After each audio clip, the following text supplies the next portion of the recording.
Welcome to the Expert Zone, where we dive up into the most pressing issues with leading specialists. Today, we're discussing Europe facing energy challenges with Dr. Adina Révol, a distinguished expert in European energy policy, spokesperson for the European Commission in France, and author of the book Breaking Ties with Russia, Europe's Energy Awakening. So, Adina, you've worked at the heart of European policy, from implementing the Green Deal to economic recovery. What drew you to this field, and what have been some defining moments in your career so far? First of all, thank you for your invitation. I'm born in Romania, and I knew communism. So for me, working for the EU gives a sense to my professional life, and I think this is something very important. And I had the chance during my professional career at the European Commission to work on some very significant files, such as energy security, energy transition, and also economic recovery after the COVID-19. Let's get to know you a little better with a quick fire quiz. Please answer in just a few words or a sentence. What is your greatest professional pride? I think working for the European Union is already a pride because it's like being part of something bigger and being at the heart of the history, and we are, each of us at our level, we are working on an ever closer union and on something which makes sure that peace is there, prosperity will remain for our kids. So I think this is something which is very important and I'm very proud of. Is there a book that has particularly marked you? 1984. What's your morning ritual? Coffee. What advice would you give to your 20-year-old self? Keep on going. Can you share your motto in 3 words? Keep on going and success is built on failure. If you could do any job in another life, what would it be? Writer. What's your biggest professional regret so far? I don't have regrets. I could have done better, but I learned from all my failures. So for me, there are no regrets, only improvements. Is there a historical figure you admire? Jean Monnet. Where is your favorite place to think? Paris, everywhere in Paris. What quality do you appreciate the most in your collaborators?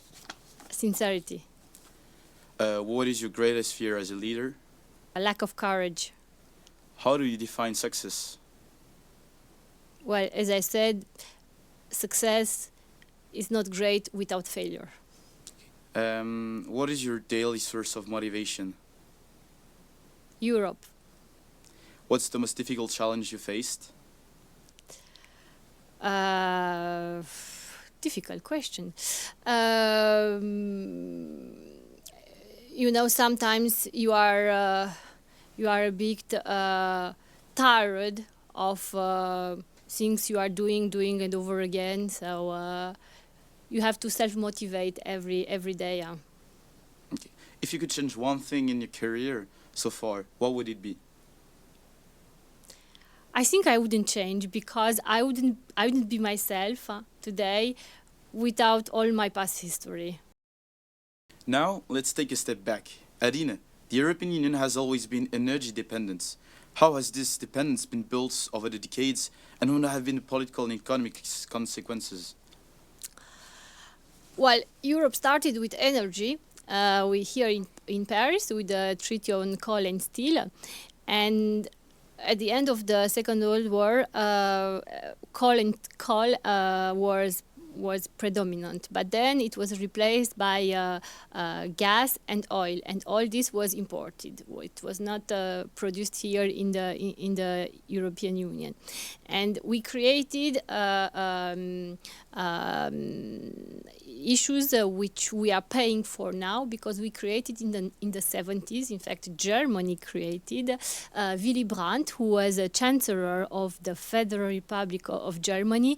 He imagined what is called called, what is known in history as the Ostpolitik, meaning that he wanted to normalize relations with the USSR, so with Russia, in order to ensure peace. And he was inspired by his former predecessor at the Chancellery, Konrad Adenauer, who normalized relations with France through the European integration. So he had in mind this process of normalization through energy.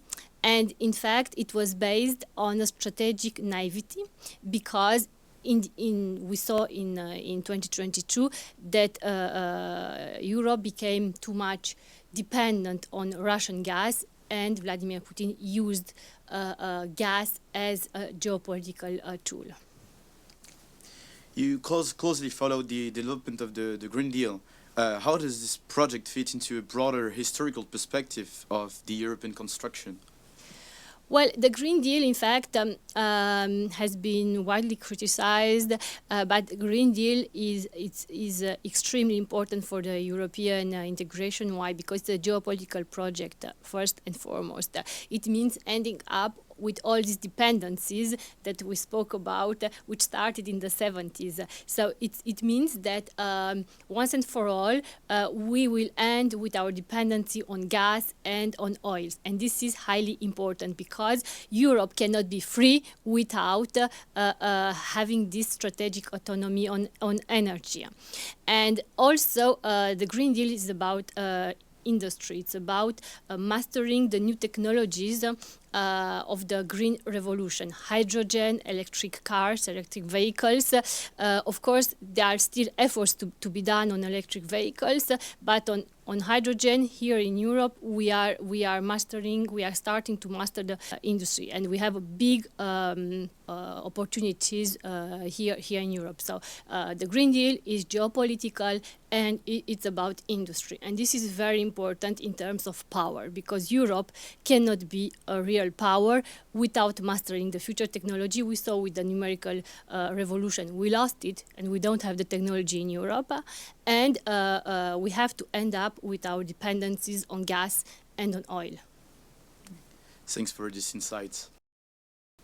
So, using your personal experience at the European Commission, I would like us to delve into the back scenes of the European energy policy. You've worked on the implementation of many European energy policies. What are the main difficulties you encountered on the ground? Well, what I saw, it's about, on some projects I worked, it was very much about Gazprom pressure in Eastern Europe, because in Eastern Europe there are small countries, small markets, where Gazprom was involved as a main company. They had contracts with Gazprom from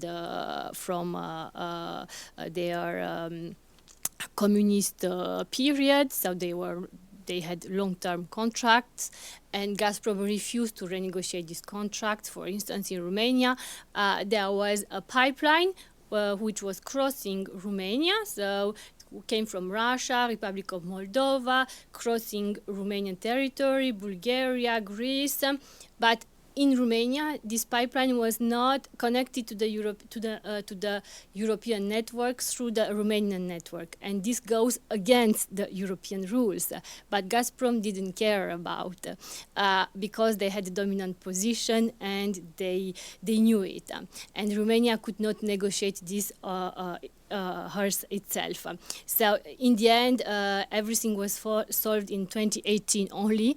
So imagine these countries joined the European Union in 2024 or 27, like Romania joined, and the situation was solved in 2018. So it was imagine the difficulties, the political difficulties of solving such situation. The European Commission had a lot of instruments. Here, the situation was solved through an antitrust procedure, which was opened against Gazprom.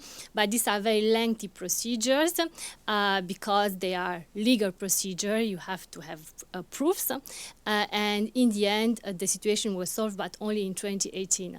Okay. And how does cooperation between the different member states works in practice to achieve this energy transition goal? Well, It's not easy because the countries, in fact, have different preferences and they have different histories. And the treaty we know, which governs the European Union, in fact, allows, which is in a way normal, each country to take decisions about the energy mix, so which energy to develop, and also about relation with third parties, so meaning with Russia, with China, with Qatar, or with the US. And basically, this may be very challenging, and it was in the past very challenging because Russia wanted to divide the European member states, and they did it so through the well-known pipelines, the Nord Stream system, in fact, which was used to divide member states because Europe is very powerful when it is united, and Europe is very weak when the countries are not united, and that happened. Unfortunately, with some pipelines which now are no longer operational, but it happened in the past. So now we're going to analyze a concrete example of how this European energy policies are achieved. So here you have in front of you an interactive map of EU energy infrastructures. It illustrates the complexity of the European system. Can you explain the main issues related to these infrastructures by commenting this interactive map? Yes, it's very interesting because it shows that all these national countries were not connected. So that's where we started. And then the European Union decided to dedicate a budget in 29 to create an interconnected market. And I give you a very interesting example. Here, Lithuania, you see, thanks to the European budget, a project of connection with Poland, which is called GIPL, Gas Interconnection Poland-Lithuania, has been built. And this was instrumental to avoid an energy crisis in 2022 when Vladimir Putin cut supplies to European countries, because Poland could send gas to the Baltic states. So there is also the Baltic synchronization project for electricity, because all the Baltic countries, so what you see here, so Estonia, Latvia, and Lithuania, they were connected to the electricity grid of Russia until the beginning of this year. So can you imagine? It was a very important project, and in fact, the most important funding from the European budget went to this Baltic synchronization project, which allow for the complete energy independence of the Baltic states. So this is extremely important. And then if you look also, for instance, there is a project here in Romania, the national gas transmission system, which is called also BRUA, so the interconnection between Bulgaria, Romania, Hungary, and Austria. So it's a corridor, in fact. You take it here from Bulgaria, Romania, Hungary, Austria, in order to connect these countries in Central and Eastern Europe and give them access from the gas coming either from Greece here, so from the global LNG market, either from the southern gas corridor here from Azerbaijan. So this brings energy security, and again, it was instrumental in 2022 when Putin cut the gas to Bulgaria, because he cut the gas to Bulgaria because he considered that Bulgaria was very weak, and we didn't have a security crisis because we had these interconnections.